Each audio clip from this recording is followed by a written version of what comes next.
స్పష్టంగా మీరు ఇవాళ ప్రకృతిని విధ్వంసం చేసి చెట్లను నరికివేసి ఇవాళ మూగజీవాల విధ్వంసానికి పాల్పడి 3 జింకలు చనిపోవడానికి ఇవాళ బాధ్యత రాష్ట్ర ప్రభుత్వందా కాదా? ఇవాళ అటవీ శాఖను కూడా నేను అడుగుతా ఉన్నా. జనరల్గా గ్రామాల్లో ఎవరైనా ఒక చెట్టు కొడితే అటవీ శాఖ పోయి ఆ బండ్లు సీజ్ చేస్తారు, కేసులు పెడతారు, జైళ్ళల్లో పెడుతుంటారు. హైదరాబాద్ నడిబొడ్డున 400 ఎకరాల్లో జీవ విధ్వంసం జరుగుతూ ఉంటే హైదరాబాద్లో ఉన్న పీసీసీఎఫ్ కానీ, ఇక్కడున్న డిఎఫ్ఓ కానీ, ఇక్కడున్న కన్జర్వేటర్ కానీ, ఇక్కడున్న అటవీ శాఖ అధికారులు నిద్రపోతున్నారా అని నేను అడుగుతా ఉన్నా.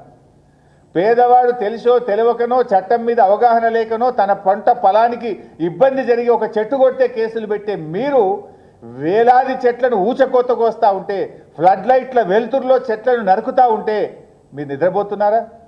ఇన్ఫ్యాక్ట్ మా ఆర్ఎస్ ప్రవీణ్ కుమార్ గారు మీరు స్పందించడం లేదు అని చెప్పి వారే స్వయంగా ఆర్ఎస్ ప్రవీణ్ కుమార్ గారు పీసీసీఎఫ్ గారికి 2 ఏప్రిల్ రోజు లెటర్ పెట్టినారు.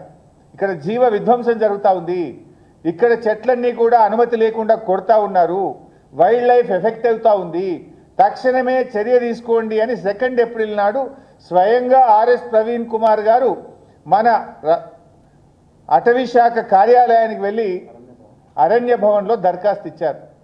మీకు దరఖాస్తు వచ్చిన తర్వాత కూడా స్పందించారా? రోజు అన్ని పత్రికల్లో హెడ్లైన్స్ వస్తుంటుంది, టీవీల్లో హెడ్లైన్స్ వస్తుంటుంది, యూనివర్సిటీ విద్యార్థులు రోడ్డు మీదకి వచ్చి ధర్నాలు చేస్తూ ఉంటారు, అయినా మీరు స్పందించరు. పోనీ మా ఆర్ఎస్ ప్రవీణ్ కుమార్ గారు స్వయంగా లేఖ రూపంలో మీ కార్యాలయానికి వచ్చి మీ చేతిలో కాగితం పెట్టిన తర్వాత కూడా అటవీ శాఖ స్పందించలేదు అంటే ఇది అటవీ శాఖ యొక్క పూర్తి నిర్లక్ష్యం, నేరపూరితమైన నిర్లక్ష్యం. అటవీ శాఖ స్పందించకపోవడం వల్లనే ఈరోజు ఇన్ని వేల కొద్ది చెట్లు నరకబడ్డాయి, ఇన్ని జింకలు ముచ్చివాత పడ్డాయి, ఇవాళ వైల్డ్ ఎనిమల్స్ అన్ని కూడా ఇబ్బంది పడ్డటువంటి పరిస్థితి ఉన్నది. ఇవాళ ఈ బాధ్యత మీది, మీరు స్పందించలేకపోయారు. వైల్డ్ లైఫ్ యాక్ట్తో పాటు వాల్తా యాక్ట్ 2002 ఇది మన రాష్ట్ర ప్రభుత్వం తెచ్చిన వాల్తా యాక్ట్. ఈ వాల్తా యాక్ట్ ప్రకారంగా ఎవరైనా చెట్టు కొట్టాలంటే రాష్ట్ర ప్రభుత్వం అనుమతి తీసుకోవాలి. అంతేకాకుండా సాయిల్ కన్జర్వేషన్ కూడా, అక్కడ చెరువు కూడా ఉంది, ఆ సాయిల్ కన్జర్వేషన్ కూడా దృష్టిలో పెట్టుకొని తగిన చర్యలు తీసుకోవాలి. దానికి ఏమేం రూల్స్ ఫాలో కావాలో ఇక్కడ స్పష్టంగా చెప్పారు, ఇది కూడా వారికి అందించాం. అదేవిధంగా తెలంగాణ ఏర్పడ్డ తర్వాత 2017లో జీవో నంబర్ 23 మన రాష్ట్ర ప్రభుత్వ అటవీ శాఖ ఇష్యూ చేసినటువంటి గైడ్ లైన్స్.